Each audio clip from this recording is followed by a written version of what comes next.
Yeah, hi, I'm Phil Lynch. I work for Netitude, and I'm one of the managing principals at Netitude. So, fairly long and complex, I suppose. So, I'm one of four managing principals here at Netitude. Our responsibilities is we manage the entirety of the pen testing team across all the pen testing disciplines. So, we've got it split into four. Day to day, I suppose, apart from sort of standard sort of administrative aspects of managing a penetration testing team, we get involved with helping technical pre-sales. We obviously help deliver the business plan on behalf of Netitude with regards to sort of the pen testing and service delivery aspects. And for me in particular, I have a couple of areas that I cover. I help with Netitude's Red Team, which is a sort of high-end offering for things like CBEST, GBEST, etc.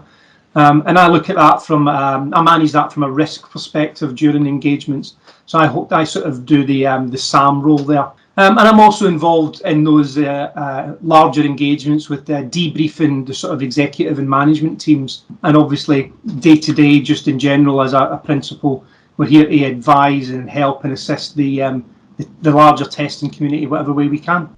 Probably a little different from many. So I joined the Air Force on leaving school a long time ago. I spent 24 years in the RAF. I joined as an apprentice doing electronics engineering, working on radars and communications. And then as a natural progression over time, sort of communications all moved on to networks. And networks all became IT driven and controlled. And I moved into a role looking after sort of IT systems and networks.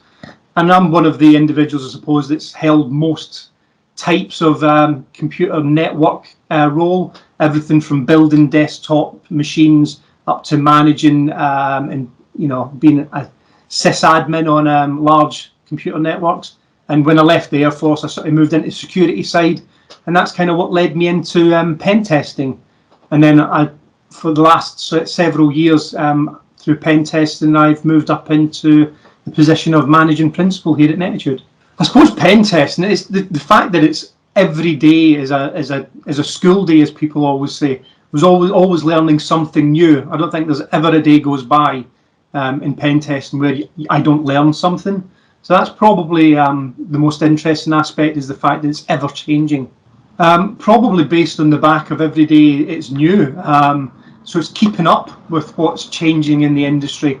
I think that's probably the greatest challenge for everybody in penetration testing, really. It's just trying to keep up with the latest trends, the latest threats, the latest tools, the latest techniques and vulnerabilities that are appearing on a regular basis. So yeah, that's probably the main challenge, I think, for any pen tester.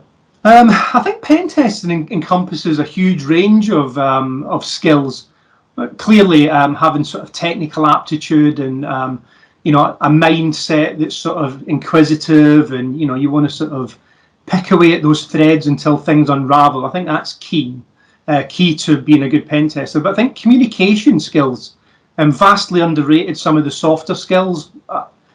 I personally believe that you're not just a penetration tester, you're a security consultant first, and pen testing is part of that security consultancy. So I think communication is definitely one of the biggest skills, and it's one that very difficult to teach. It's something that evolves over time, I believe. And I think all the best pen testers are also pretty good with their communication skills. I think that's quite a tough one. It's certainly not what's portrayed, I think, in the mainstream media, TV, movies. Anything that I've seen in that is very far removed from what real penetration testing is. It requires a lot of dedication. We've already said that, just keeping up with all the changes in the sort of the threat landscape and the tools, techniques, and vulnerabilities. It means that you have to be on it sort of all of the time. I think that's one of the greatest considerations. It's not really a 9-to-5 job, I don't think, for most people. At least all the successful pen testers, all the good pen testers I know, it's never just 9-to-5. So I think anybody who's considering it as a career needs to understand that it's certainly not what's in the movies, and it's quite a lot of work. Yeah, it's poorly portrayed, but I mean, ultimately, pen testing, it's not a spectator sport. Watching, people sat on a keyboard with, dark screens of text just sort of scrolling by, it's not particularly exciting as for something to view. So clearly, in order to make money from that, TV, Hollywood, the movies, they have to sort of hugely overstate aspects and make it very interesting, exciting. To watch, it's not like that. So I suppose that's probably one of the sort of misconceptions, I suppose. Well, I mean, the internet's full of places to go and read and research. I'm a great believer that research and sort of learning is key. There's a lot of good resources in terms of capture the flag, so CTF type environments out there. But pen testing isn't really a capture the flag world, and I think certainly one of the mistakes I think I see certainly as part of our hiring process from very junior consultants looking to get into penetration testing is they come with a CTF, a capture the flag mentality. I mean, everybody that I've spoke to in that realm, I've said, look, by all means, go and do the capture the flags. It will help you learn the skills. It'll help you understand the vulnerabilities. But once you've done that aspect, go and figure out why it was broken in the first place to allow you to exploit a vulnerability, for example. Because understanding how it's broken is ultimately what will lead you to become a much better tester. So I think in understanding how it's broken also helps you understand how you explain fixing it to somebody who's maybe not as technically minded as yourself. So yeah, I think that's probably key, is understanding both sides of the argument, what's broken and then how to fix it and understanding it. This is a really tough one. So clearly having somebody that you trust, somebody that you can work with, I think regardless of what sort of industry you're in, is important for anybody, because pen testing and sort of security services and consultancy over a long period should be seen as a bit of a relationship. So clearly you have to be able to work with the PT organisation. So I would suggest to anybody looking for one is they contact them, figure out whether they're comfortable working for the organisation, have a look what they do, ensure that their reputation is good as far as you can tell. Being aligned to some of the recognised bodies like CREST, NCSC, people who work in maybe areas of government, for example, are always sort of good things to look at. But I think ultimately that's a difficult one for somebody choosing a provider. I will say that picking the cheapest provider probably won't be your best option, but the market tends to drive things like that.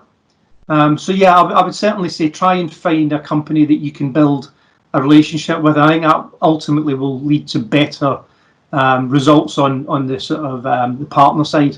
Yeah, there's a lot of talk right now about AI and machine learning, so artificial intelligence, machine learning type. That's going to take over from pen testing, and that's going to become the norm, and there'll be less and less people involvement.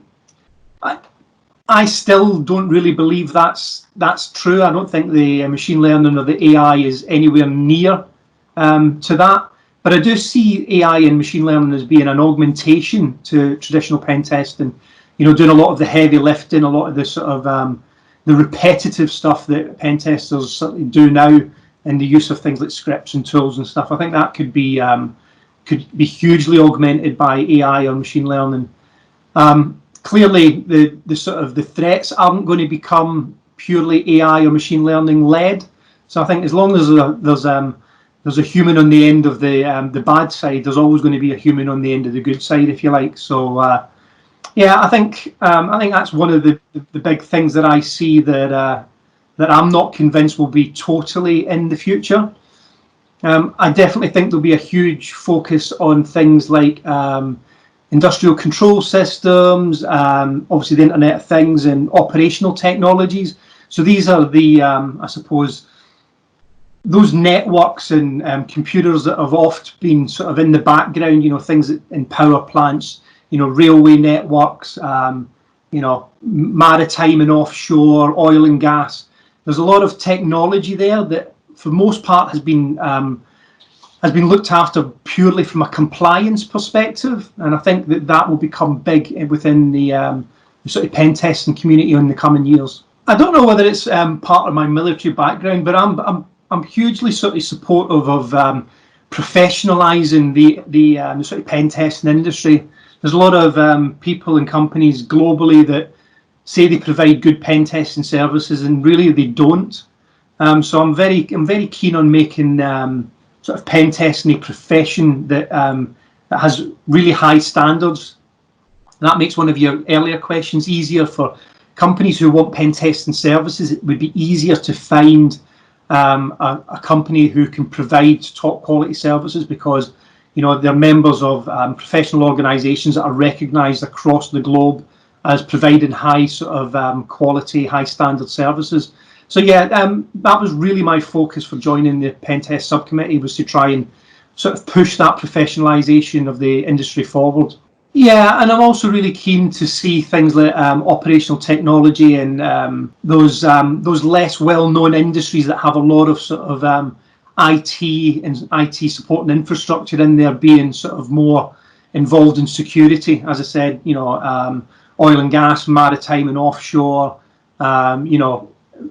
railway networks, transport networks, all of those sort of electricity, gas, water, all of those things that have lots of IT but haven't had so much focus on testing of them. I'd like to sort of help progress that, I think.